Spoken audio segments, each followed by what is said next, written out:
So growing garlic, a lot of people will ask how you know when to pull it. What you are looking for is the first 3 bottom leaves being kind of crunchy like that, or dead. If they're missing their leaves, you can see where the leaf used to be. So there's 1, 2, and 3. This one's ready to harvest. It's just slightly down the row.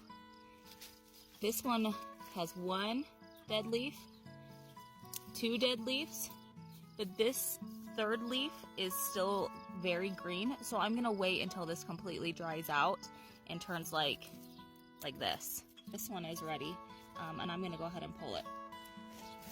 See if I can do it one-handed. So there it is. It's a decent size. It's not very big. Some of these are really big and some of them are really small. We'll just add it to my pile.